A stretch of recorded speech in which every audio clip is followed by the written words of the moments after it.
Et nous retrouvons Raphaël Audouard. Bonjour, merci d'être avec nous ce matin. Bonjour Liselotte. Alors d'après les sondages, le Royaume-Uni pourrait être en passe de suivre la voie empruntée par les États-Unis. Pouvez-vous nous expliquer ce qu'il se passe?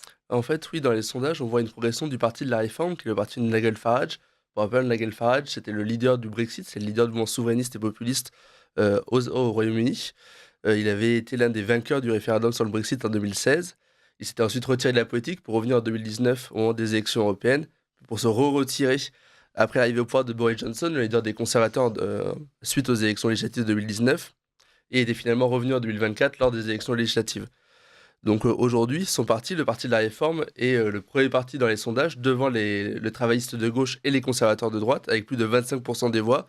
Et victoire un peu symbolique pour lui, maintenant son parti est devenu le plus grand parti de droite, puisqu'avec plus de 200 000 adhérents, il dépasse le Parti conservateur. Donc Nigel Farage est un peu en train de devenir l'équivalent britannique de Donald Trump en menant justement un parti de droite plus radical en tête dans les sondages.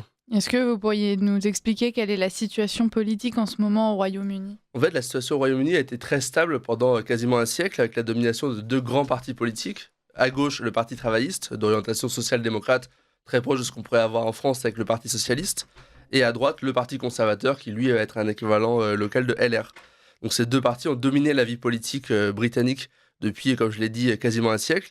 Et lors des dernières élections de 2024, ce sont les travaillistes qui ont mis fin au gouvernement Labour en remportant les élections.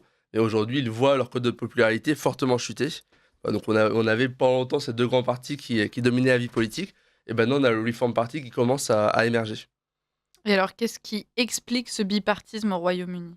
En fait, le système électoral du Royaume-Uni est très particulier et explique beaucoup en fait cette situation qui a pendant longtemps été très bloquée. En effet, lors des élections législatives, dans chaque circonscription, c'est le candidat arrivé en tête qui remporte la circonscription. En fait, il n'y a pas de second tour.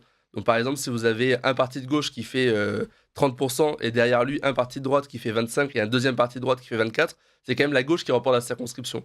Donc, ça pousse en fait chaque camp politique à s'unifier, parce que toute division à gauche ou à droite entraîne forcément une division des voix et donc une catastrophe politique pour le camp qui est divisé. Donc, en fait, pendant longtemps, ça a poussé en fait tous les courants de la droite à s'unir autour du Parti conservateur et tous les courants de la gauche à s'unir autour du Parti travailliste. Pour vous donner un exemple, lors des dernières élections, le Labour avait fait un peu plus de 33%, ce qui lui avait permis d'obtenir plus de 400 sièges, tandis que le Reform avait obtenu 14%, donc à peu près deux fois moins, et avait obtenu que 5 sièges. Donc on voit que perdre, enfin voilà, d'un côté on a 33% des voix et 400 sièges, et de l'autre côté 14% des voix et 5 sièges. On voit que voilà, il y a un système qui est assez bloqué.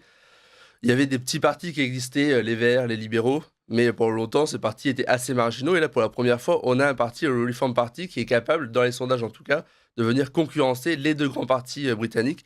Et donc, si jamais il y avait des élections bientôt, de rentrer en force au Parlement. Donc, s'il parvenait à dépasser le Parti conservateur, il serait facile, du coup, pour le Reform de devenir le grand parti de la droite. Et qu'est-ce qui explique cette progression du Reform Party? En fait, ce qu'il faut bien comprendre, c'est que les conservateurs ont été fortement décrédibilisés après le Brexit. C'est-à-dire que Boris Johnson avait remporté les élections post-Brexit, justement en promettant en fait un parti conservateur plus radical, plus critique de l'immigration, un peu plus social aussi, qui était capable de parler aux classes populaires du nord de l'Angleterre. Petit à petit, Boris Johnson avait vu sa cote de popularité chuter liée à des scandales, notamment au moment de la gestion du Covid, et avait perdu le pouvoir. Et ses successeurs au sein du Parti conservateur avaient refait du Parti conservateur un parti modéré de centre-droit. Donc ça avait provoqué un effondrement de la popularité du Parti conservateur. Les travaillistes en avaient profité et d'ailleurs avaient musclé un peu leur discours sur l'immigration. On avait vu un parti travailliste capable de critiquer les conservateurs, y compris sur la question de la gestion de l'immigration. Donc ils avaient réussi à arriver au pouvoir justement en proposant un discours en fait assez centriste sur les questions économiques et en fait assez critique de l'immigration, donc assez proche en fait de ce que pourrait proposer un Boris Johnson. Mais une fois au pouvoir, les travaillistes ont continué à mener une politique de gauche classique et n'ont pas réellement lutté contre l'immigration. Donc on est dans une situation où en fait beaucoup de personnes en Angleterre, notamment les classes populaires et moyennes, ont été déçues à la fois des conservateurs et des travaillistes. Et le parti de la réforme, donc le parti de Nigel Farage, bénéficie en fait de ces déceptions et réussit à récupérer un électorat qui avant votait travailliste ou conservateur. Et Nigel Farage et son parti pourraient venir répondre à cette déception, selon vous? En fait, Nigel Farage incarne la fidélité aux promesses du Brexit. Il incarne un peu en fait ce Royaume-Uni qui a remporté le référendum du Brexit et qui a après eu l'impression en fait d'être trahi par les partis de l'establishment et de se faire voler sa victoire. Il a aussi un discours très critique de l'immigration qui lui permet d'aller chercher un électorat populaire et de la classe moyenne qui est de plus en plus critique de la situation migratoire très difficile au Royaume-Uni. Il a un discours aussi à la fois assez libéral et assez protectionniste. Ensuite, il faut aussi relativiser cette réalité, c'est-à-dire que Nigel Farage n'est pas Donald Trump. Le Reform Party reste un parti beaucoup plus modéré que peut l'être le Parti républicain américain. Parce on se souvient par exemple de la polémique qui avait éclaté sur Twitter entre d'un côté Nigel Farage et Elon Musk autour de l'influenceur patriote Tommy Robinson. Parce que Nigel Farage a toujours cherché à se détacher, à être éloigné de la droite patriote, de la droite identitaire britannique, et avait refusé de soutenir Tommy Robinson quand ce dernier avait été arrêté. Et Elon Musk, à ce moment-là, avait beaucoup critiqué Nigel Farage en l'accusant d'être un modéré. Et à l'inverse, Nigel Farage avait essayé de se détacher d'Elon Musk. Donc Nigel Farage incarne un phénomène assez proche de celui de Trump, mais malgré tout plus modéré, notamment sur la question migratoire. Et alors, comment les partis de l'establishment vont réagir à cette percée, selon vous, Raphaël Audouard? Ce qu'on a vu, c'est que le Labour, évidemment, joue à la carte de l'antifascisme, essaye de dénoncer Nigel Farage comme un populiste, comme quelqu'un de raciste et de critique de l'immigration. De son Classique. côté, classique pour la gauche. De son côté, le Parti conservateur a beaucoup de mal à réagir.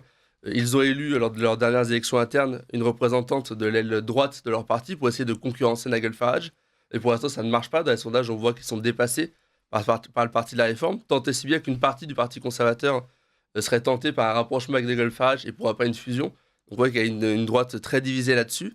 En tout cas, ce qui est sûr, c'est qu'il y a deux réalités qui sont politiques au Royaume-Uni qui sont évidentes. La première, c'est qu'aujourd'hui, tous les partis sont obligés de parler de l'immigration. C'est-à-dire, je l'ai dit, le Reform Party progresse en grande partie sur la critique de l'immigration. Le Parti conservateur est un parti qui aujourd'hui critique la situation migratoire au Royaume-Uni. Et même la gauche est obligée d'avoir un discours plus critique de l'immigration. Alors évidemment, là encore, on est sur des critiques de l'immigration qui concernent surtout l'immigration l'immigration illégale, pardon. Donc on reste sur des partis qui acceptent le multiculturalisme, qui sont plus modérés, par exemple, que ce qui peut se passer aux États-Unis. Et malgré tout, on voit que la question migratoire devient un élément central de la politique britannique. Le deuxième élément qui est sûr, c'est qu'il n'y a pas de place au Royaume-Uni pour un tripartisme. Il n'y a pas de place pour deux partis de droite. C'est-à-dire que si jamais le Reform continue à s'affirmer dans les sondages comme le principal parti de droite, il finira naturellement par remplacer les conservateurs du fait du scrutin électoral britannique. Si on avait eu le scrutin britannique, le RN serait aujourd'hui au pouvoir suite aux dernières législatives. C'est un dernier phénomène qui est intéressant, c'est qu'on voit aussi une poussée, cette fois-ci plutôt en Écosse, dans le Pays de Galles et d'Irlande, de nationalistes de gauche, notamment dans la jeunesse, et d'un sentiment indépendantiste. Donc on voit qu'en fait, cette question de l'identité, cette question d'un retour aux racines, en fait, elle traverse l'ensemble de la société britannique. Bon, bah écoutez, on va suivre ça, hein, évidemment, puisque de toute façon, même si le Royaume-Uni ne fait plus partie de l'Union européenne, ça reste quand même nos voisins outre-Manche. Donc merci Raphaël Audouard Merci à vous. d'avoir été avec nous. Merci pour ce décryptage. On vous retrouve la semaine prochaine. Très bien.